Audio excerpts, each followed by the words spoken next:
ടിജോപി പറഞ്ഞ സ്റ്റോറി എന്നൊക്കെ പറഞ്ഞിട്ടുണ്ടെങ്കിൽ ഇറ്റ്സ് മോർ ലൈക്ക് അൺബിലീവബിൾ ആയിട്ടുള്ള സ്റ്റോറിയാണ്. ആക്ച്വലി ഞങ്ങൾക്ക് എക്സസ് സ്റ്റാഫാണ്, ഞങ്ങൾക്ക് നിന്നെ വേണ്ട ആക്ച്വലി. പക്ഷേ നീ ഇവിടെ ലാൻഡ് ചെയ്തുകൊണ്ട് ഞങ്ങൾ ഹോട്ടൽ ഫീൽഡിലൊന്നും അല്ല റെസ്റ്റോറൻറ്റ് ഫീൽഡിൽ നിന്ന് ഒരാളും 100,000 കുറിച്ച് സംസാരിക്കുന്ന പോലും ഞാൻ കേട്ടിട്ടില്ല.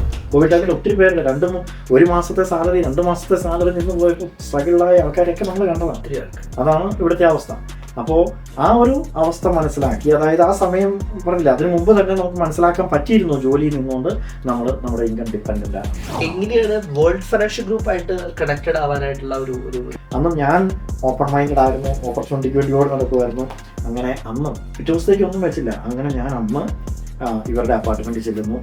സത്യം പറഞ്ഞാൽ എനിക്കൊന്നും മനസ്സിലായില്ല. എനിക്ക് അവിടെ അവർ പറഞ്ഞ ഒരു കാര്യവും മനസ്സിലായില്ല. ആ പാടെ എനിക്ക് ഈ കാര്യങ്ങൾ പറയുന്നൊന്നും മനസ്സിലാകാത്ത കാരണം ഞാൻ അവിടെ ഇരുന്ന് മനസ്സിലായില്ലെന്ന് ആക്ട് ചെയ്യുന്ന മോശമാണല്ലോ. അതുകൊണ്ട് മനസ്സിലാവുന്ന പോലെ ഇത് കഴിഞ്ഞ് കഴിയുമ്പോൾ അവർക്കൊരു നന്ദി പറയണമല്ലോ, thank you for your time എന്നെങ്കിലും പറയാനുള്ള പ്രൊഫഷൻ ഞാൻ ഇരിക്കുന്നു. ഒരു ഫൈനാൻഷ്യൽ പ്രൊഫഷണൽ അല്ലെങ്കിൽ ഒരു ലൈസൻസ് പ്രൊഫഷണലായിട്ട് ഇൻഡസ്ട്രിയിൽ വർക്ക് ചെയ്യുന്ന ഒരാൾക്ക് മാക്സിമം ലൈഫ് ടൈമിൽ ഒരു 100 പേരെയൊക്കെ സർവ് ചെയ്യാൻ പറ്റും. എനിക്ക് വേണമെങ്കിൽ ഏതെങ്കിലും ഒരു ഇൻഡിവിജ്വൽ ആയിട്ടുള്ള ഇൻസ്റ്റിറ്റ്യൂഷനെ റെപ്രസെൻറ്റേറ്റ് ചെയ്യാം. I decided to work with World Financial Group.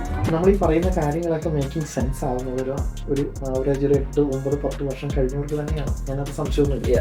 ഇത്രയും പേരുടെ, അതായത് ഈ ജസ്റ്റ് ഒരു ഓർഡിനറി പേഴ്സൺ ഈ ഒരു ഓപ്പർച്യൂണിറ്റി സീരിയസ് ആയിട്ട് എടുത്ത് ആ സിസ്റ്റം ഡ്രിവൺ ചെയ്ത് ഇന്ന് ഇത്ര പേരുടെ ലൈഫ് ചേഞ്ച് ചെയ്യാൻ പറ്റും അല്ലേ? ഇന്ന് ഒന്നേന്ന് തുടങ്ങി ഇന്ന് 318 ലൈസൻസ് നമ്മുടെ ഫുൾ നമ്മുടെ എൻ്റെ ഹൈറാർക്കിയിലുണ്ട്.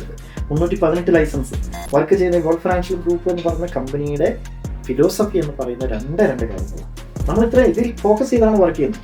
കാരണം സ്റ്റാർട്ട് പറയുന്നു 91% ആൾക്കാർ വർക്ക് ചെയ്യുന്നു until 65. After 65 also they are dependent. അവരും ഈ 30-40 വർഷം വർക്ക് ചെയ്തവരല്ലേ ഇവിടെ കാനഡയിൽ. 30-40 വർഷം വർക്ക് ചെയ്ത് ഹാർഡ് വർക്ക് ചെയ്തവരാണ്. എന്തുകൊണ്ടാണ് 65 കഴിഞ്ഞ് അവർ പോയി വർക്ക് ചെയ്യേണ്ടി വരുന്നത്?